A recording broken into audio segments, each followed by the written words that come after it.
10월 29일 화요일 기도를 돕는 그 사람 매일 묵상 오늘 시편 77편 10절에서 15절입니다.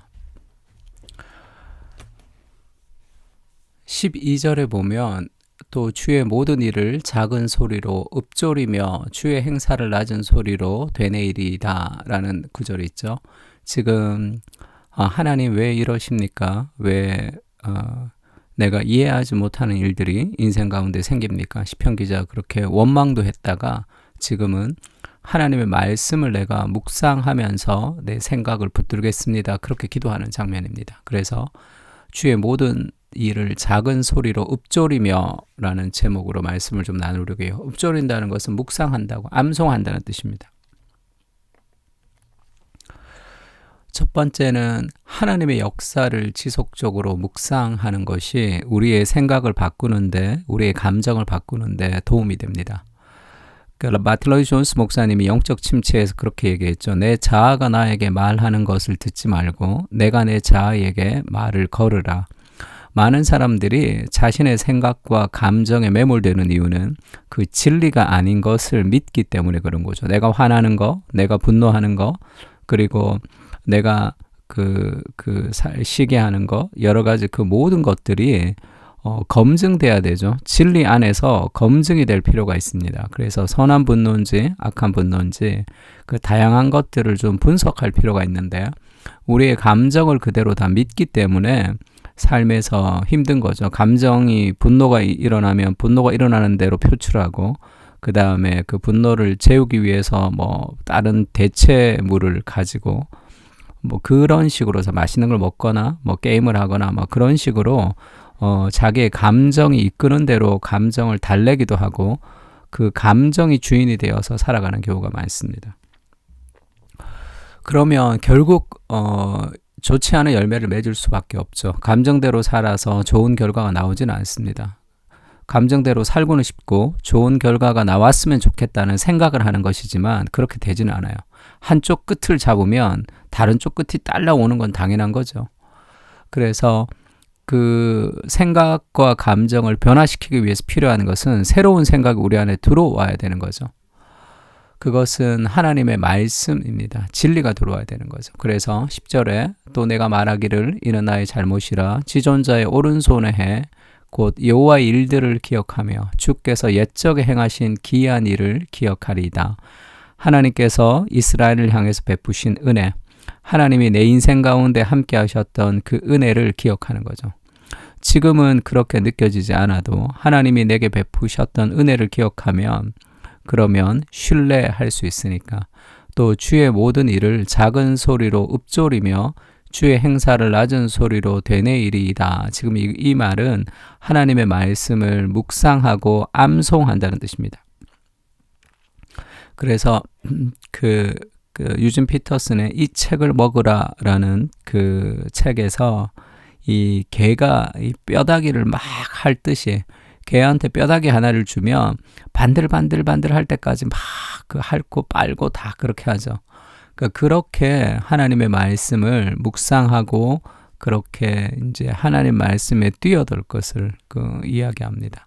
근데 우리가 성경을 읽는다고 할 때 뭐 내가 취직을 공부하거나 영어를 공부하거나 그 다음에 뭐 직장에서 승진을 공부할 때는 정말 열심히 공부하지만 성경 읽을 때는 그냥 쭉 통독하고 많은 그 정도의 열정과 시간을 들이는 경우가 많습니다.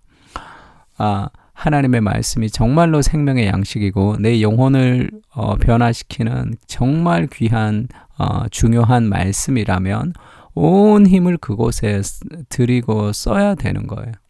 근데 그렇지 않으면서 풍성한 은혜를 얻고 싶다는 것은 잘못된 생각이죠. 너희가 얻지 못하면 구하지 아니함이다. 기도하지 않으면 더 많이 얻지 못하는 경우가 있는 것이고 또 하나님은 만홀히 여김을 받지 않는데 무엇을 심든지 그대로 거둔다 이렇게 얘기했습니다. 그러니까 우리의 모든 신앙생활은 내가 심은 삶의 결과인 거죠. 그래서 작은 소리로 읊조린다는 것은 말씀을 굉장히 깊이 묵상하고 계속 되뇌인다는 거예요. 하루 종일 아침에 읽었던 말씀과 큐티했던 말씀을 계속 묵상하고 되뇌이고 기도하고 하는 그런 과정이 필요합니다. 그래서 내 감정이 말씀에 재조정될 필요가 있는 거죠. 그리고 하나님의 역사와 그분의 성품을 연결하는 거죠. 그러면서 그것을 계속 묵상하면서 어떻게 결론을 내립니까? 하나님이여 주의 도는 극히 거룩하시오니 하나님과 같이 위대하신 신이 누구오니까. 하나님보다 더 큰 일은 없고 하나님보다 더 큰 문제는 없고 그 하나님의 위대하심을 다시 한번 경배하는 거죠.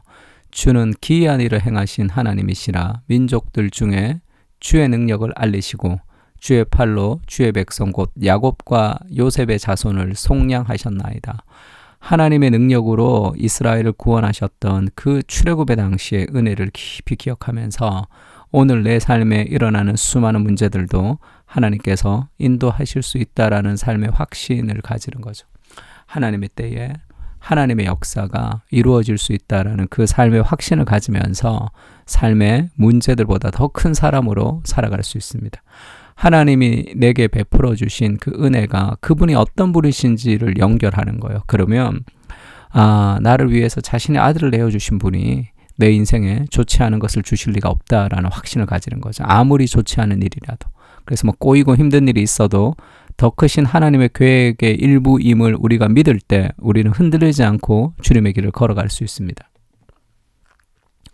신앙이랑 알리스트 맥거라스가 저니라는 여정이라는 책에서 신앙이란 과거를 기억하고 미래를 기대하는 것이다 이렇게 표현을 했습니다. 제가 하나를 더 붙였어요.